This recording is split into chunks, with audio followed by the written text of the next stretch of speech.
Last week, we had some pretty solid unemployment numbers or employment numbers. This week, we received pretty shocking and unexpected new unemployment numbers. New weekly jobless claims announced this morning unexpectedly dropped to their lowest since the start of the pandemic again for a second week in a row. We were expecting 610,000 people to file new unemployment claims in the past week.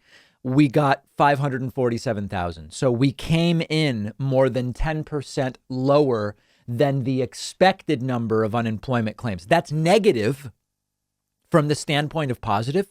I'm sounding kind of like Trump. What I mean is when you are measuring something bad, people losing jobs, coming in low is good.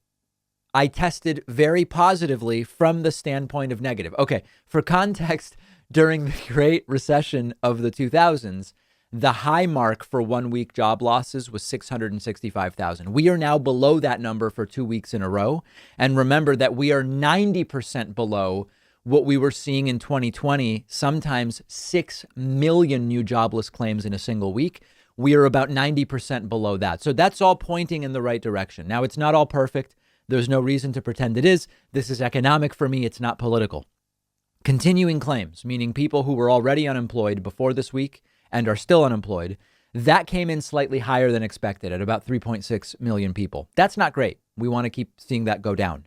There is still a generally high level of unemployment. Some states, it's really high. Alaska is an example. Nevada is an example. Now, let's just go through our reminder. The American right wing wants us to think things are terrible and not improving because Joe Biden is now president. So they will, as they always do when a Democrat is in the White House, say that the normal unemployment rate doesn't tell us the truth. The truth, trademark. You need to look instead at the U6. The U6 includes people who are working part-time because they can't find full-time work, people who are discouraged and they've stopped looking for work, etc. That's fine. That's also declining.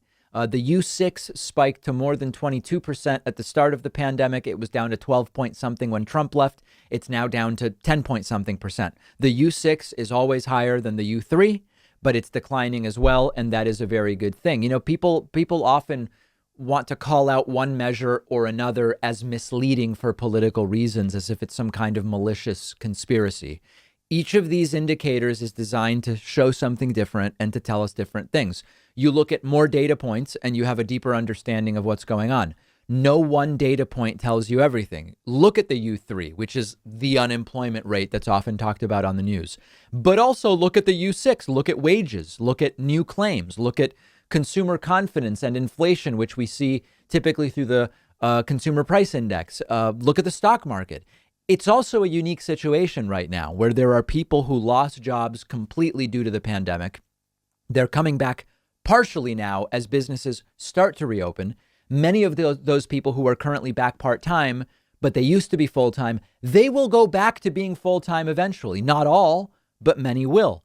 There are some areas and industries that actually need more people now than they did before the pandemic, because there are some industries on hiring sprees trying to resolve the supply chain issues that were exposed by the pandemic. Remember that in March, April, May of 2020. There are really examples or anecdotes of everything for people who want to find them. But the big picture is that things are improving, not surprisingly. And as we said before, the biggest indicators of how things will go in the coming weeks are not economic numbers. They are medical numbers. When cases trend down and deaths trend down, the economic indicators are likely and reasonably expected to improve. Massachusetts is now down to just 10 COVID deaths a day. That is the lowest number since March of 2020. Understand the scope of that. Massachusetts now has reduced daily COVID deaths to a number we haven't seen since 13, 14 months ago. That is a really good economic indicator, even though it's not an economic indicator. It's actually a medical indicator. So we know what we have to do. We see the numbers starting to improve. Now it's a question of, are people going to get vaccinated? It would not be surprising. I was reading a piece from Dr. Ashish Shah, or Jha, I believe his name is, from Brown University yesterday.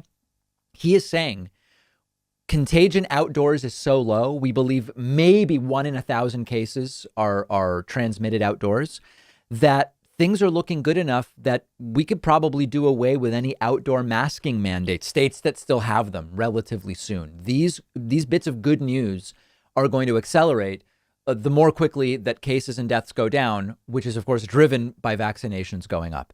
Let me know what's going on in your state. Are you still wearing masks indoors, outdoors? What's going on? People in the audience living in all sorts of different situations. Let me know on Twitter, where you can find me at @Pakman. We will take a break, and we have so many things to discuss coming up.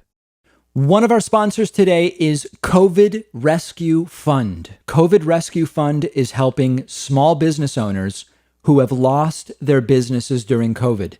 There are over 100,000 small businesses that have had to close their doors since the pandemic began. There are many organizations out there helping businesses who are still open to stay afloat, but COVID Rescue Fund is one of the few organizations working to help businesses reopen who have had to close.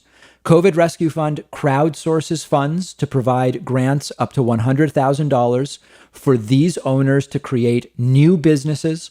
I would implore anyone in my audience to help COVID Rescue Fund in their mission by donating at covidrescuefund.org.